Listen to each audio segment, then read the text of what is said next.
Hi guys, once again welcome back.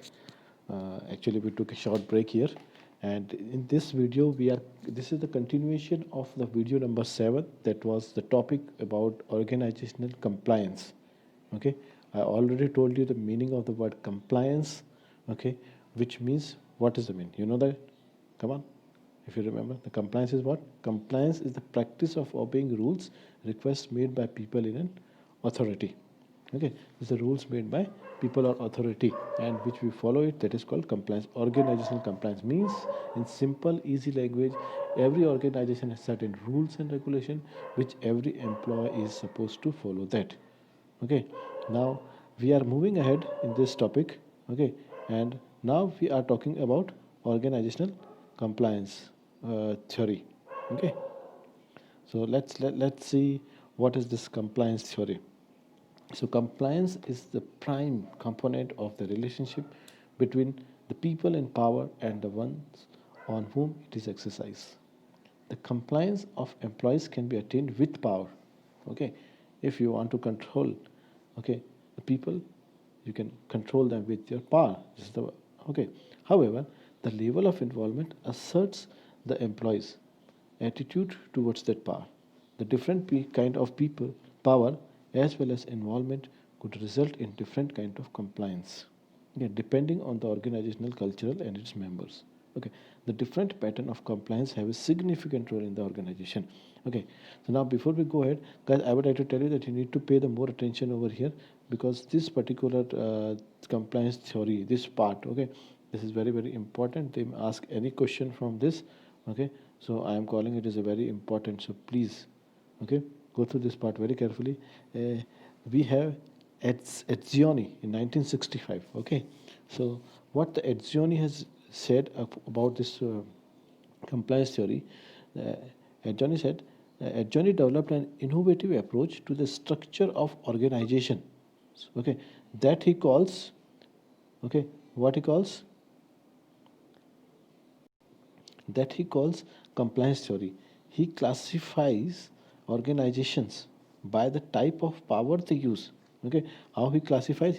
By the type of power they use to direct the behavior of their members.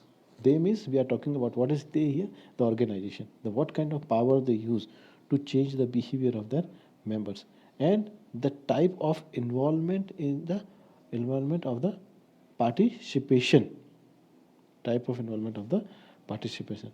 Now, what Johnny has done, Johnny has defined, okay, he identifies three types of organizational power. So, according to Johnny, there are three types of organizational power which you need to remember. Okay, they may ask you. I can say that according to Etzioni, okay, there are three types of power. How many types of powers are there? Okay, three types of powers are there through which you can control that. Okay, your employees. Okay, now what are these three types of power? Let's see. The first one is coercive. Coercive. It's three syllables word. Co. If I show you like this, okay, it's a coercive. Okay, it's coercive. Coercive. Okay, it's an adjective. Okay, so first one is coercive. Coercive is what? It's given over here as you can see. Okay, if I show you, all right. So it's an adjective. Okay, all right. I told you. And what is the meaning? It means if you look at the dictionary meaning of this, so using force or threat of force. Okay, when you use the force, okay, to control employee of an organization, that is called coercive. All right. So the next one we have is utilitarian. Okay. The he identified the three types of organizational power. In that, the second one is utilitarian. Okay. Now, what is this utilitarian? Let's see. Okay, this word. Yeah, I show you utilitarian. Okay. Now, this utilitarian. Okay. This is also three syllables also. Okay. You can say utilitarian.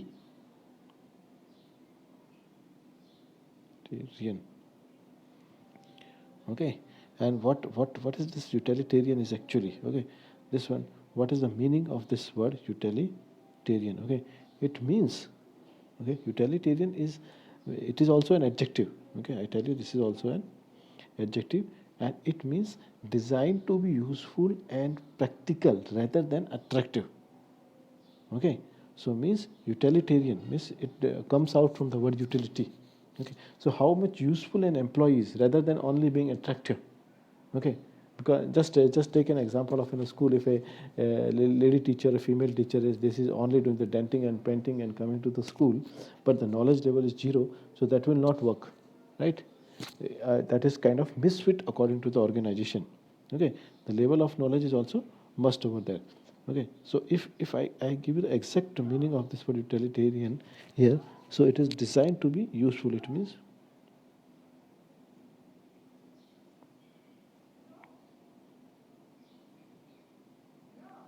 okay, it means designed to be useful.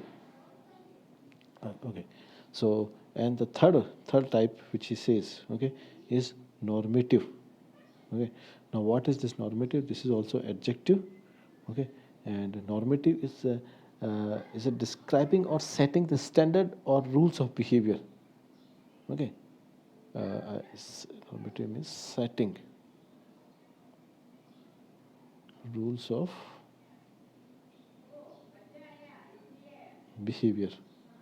Okay, so this is called normative. So Zuno identifies three types of organization power. Okay, coercive, utilitarian, and normative. They may ask you this question also. They may give you this three option, and they ask you that who has given these three types of organizational powers. You need to remember that it's Zioni.